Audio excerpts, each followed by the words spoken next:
Plus de 130 000 habitations détruites, 85 000 autres endommagées, le séisme de fin avril a touché 30 des 75 districts du pays, faisant des victimes aussi bien dans les villes densément peuplées comme Katmandou ou Pokhara que dans les régions rurales et isolées. Des équipes ont rapidement commencé à se déployer dans le pays. Aujourd'hui, 120 membres de l'ONG interviennent sur le terrain, en particulier dans le district de Gorka, épicentre du séisme. Les petits villages de la montagne qui ont été détruits, ou même des villes plus importantes, sont extrêmement difficiles d'accès. Certains, c'est uniquement par hélicoptère. D'autres, il faut marcher pendant 7 heures avant de pouvoir les joindre. Donc, avec le ministère de la Santé, on a plutôt décidé d'aller voir en périphérie et pas dans la grosse ville, là où on pourrait apporter notre aide. En 3 jours, les équipes ont visité 15 villages de Gorka. Elles ont aussi commencé à offrir des soins dans le district voisin de Dading. Le seul moyen de transport en ce moment, c'est l'hélicoptère. Et comme il n'y a pas de moyen de communication, on doit aller de village en village en fonction du bouche à oreille et faire une évaluation pour savoir quels sont les problèmes. En temps normal, c'est facile. Mais dans ces conditions, ça peut prendre du temps. Dans ce village, les blessures sont superficielles. Mais il y a beaucoup de problèmes de santé courants. La tuberculose, des infections, des petites coupures. En général, ce n'est pas un problème, mais ça peut le devenir dans les zones éloignées comme celle-ci. Le besoin d'abri et de biens de première nécessité est le plus criant, particulièrement dans les villages en altitude, où la température descend sous 0 degré la nuit. Les équipes MSF ont donc commencé à distribuer nourriture, couverture et abris, mais des difficultés logistiques les empêchent toujours d'étendre leurs activités dans les villages les plus isolés. Un hôpital gonflable de 20 lits a aussi été transporté jusqu'à Arugat, dans le district de Gorka.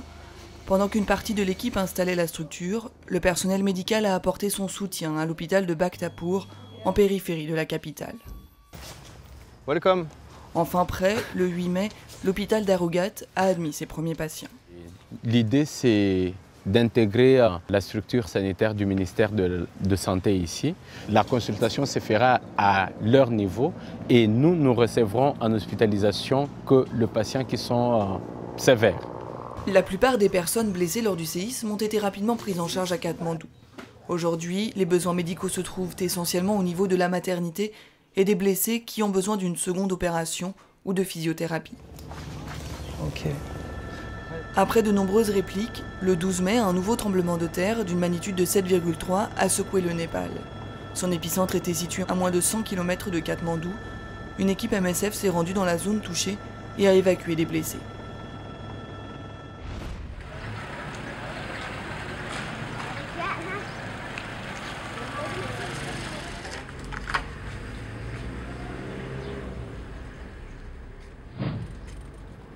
Chaque jour, les personnes qui fuient les bombardements et les combats arrivent plus nombreuses à Ramir, dans le nord du pays.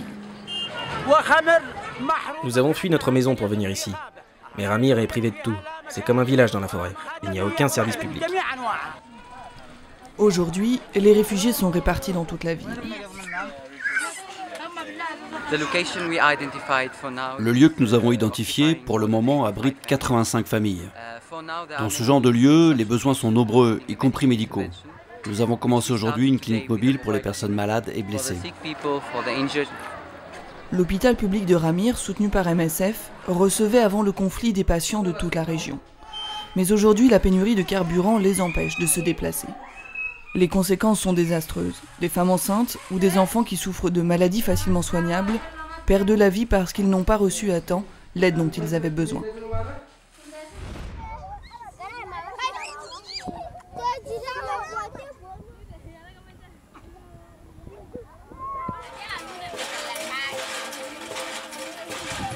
Chaque jour, sous cette tente, les réfugiés peuvent venir parler avec un psychologue de MSF. Ils ont vécu l'horreur des attaques, perdu certains de leurs proches, souffert de la faim depuis leur départ. Parfois incapables de raconter leur histoire, certains ont perdu le sommeil ou ressentent des douleurs physiques inexpliquées. Beaucoup de leurs proches sont tombés dans l'eau. D'autres ont survécu, d'autres ont été hachés à coups de machette, d'autres ont été fusillés, d'autres, etc., etc. Donc, tous ces vécus finissent par se théâtraliser sur le corps des patients qui ne trouvent pas l'expression verbale ou mentale de ces vécus. Cette femme, elle aussi, a quitté son village à l'arrivée de Boko Haram. Lors de la fuite, elle a perdu une partie de sa famille. On était choqués car on a vu nos parents se faire massacrer. Aujourd'hui, elle s'inquiète surtout de savoir comment nourrir les 7 enfants dont elle a la charge. Pour y parvenir, elle doit vendre les couvertures distribuées par une agence humanitaire.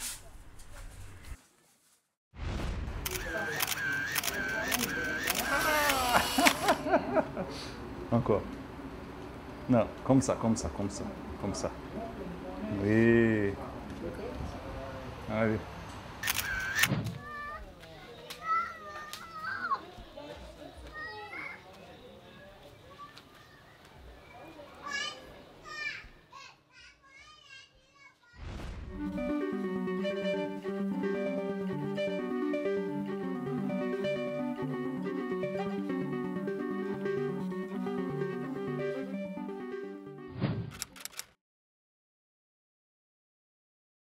La mer Méditerranée relie 22 pays entre eux.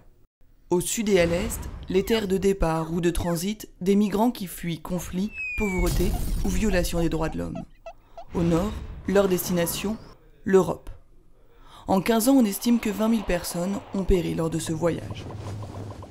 Qui sont ces personnes jetées sur les routes? Durant les premiers mois de 2015, la plupart étaient syriennes, érythréennes, somaliennes ou afghanes. Les routes qu'empruntent ces migrants varient au fil du temps et des barrières qui se dressent. Les plus connues, du Maroc à l'Espagne, via les enclaves de Ceuta et Melilla, de la Tunisie ou la Libye vers le sud de l'Italie, ou encore de la Turquie vers la Bulgarie ou la Grèce. Le renforcement des frontières autour des enclaves espagnoles ou la construction d'une barrière de sécurité en Bulgarie n'ont pas découragé les candidats au départ. Ces obstacles ne font que dévier les itinéraires. Aujourd'hui, la route la plus praticable est celle qui relie la Tunisie ou la Libye à la Sicile. C'est aussi la plus mortelle. On estime que 3500 personnes se sont noyées pendant la traversée en 2014, 1750 déjà depuis le début de l'année 2015. Suite au naufrage en octobre 2013 d'une embarcation transportant 500 personnes, l'Italie a lancé l'opération Mare Nostrum afin de porter secours aux migrants. Elle a permis de sauver plus de 150 000 personnes en un an. En octobre 2014, l'opération italienne est devenue européenne. Elle a changé de nom, elle a changé de visage aussi. Alors que Mare Nostrum s'avançait vers les côtes libyennes pour rechercher et sauver les migrants en difficulté, la nouvelle opération, baptisée Triton, se cantonne aux frontières européennes qu'elle cherche avant tout à protéger, avec un budget 3 fois inférieur à celui de Mare Nostrum.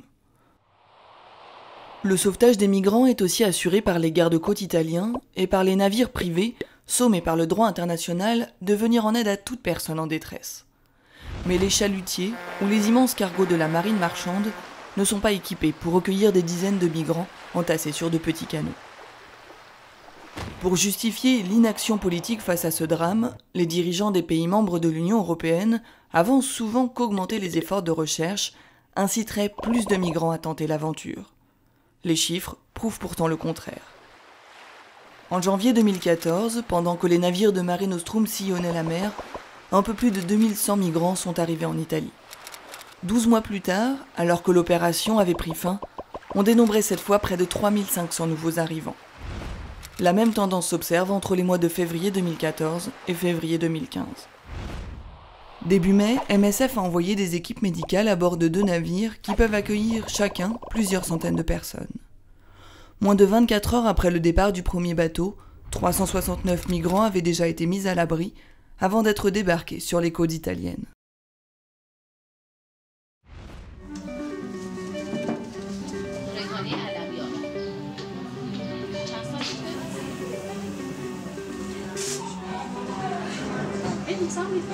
I just come back from Iran. I've been the project coordinator for the South Tehran clinic in Iran. We address ourselves to female populations that are marginalized populations like sex workers, drug users. I've been working with this population for many years in different contexts. We see the same dynamics in many different countries where people like drug users or people like sex workers, they are very much exposed to stigma and exclusion, which leads to situations where they don't have any contact anymore with the regular healthcare system. That's why this population is often very hidden, and many times will have to go and look for them actually, but they represent the highest prevalences in terms of hepatitis C or HIV. And what has personally interested me in this population since the beginning is that they are very much part of a society, and yet the society doesn't want them to be part of that society. So you will find them pretty much everywhere, and I'm pretty sure that most of the projects around the world, they will have seen them in some sort of another, and it's difficult sometimes to go actually there and engage them in healthcare, but if we don't do it, probably nobody will. So.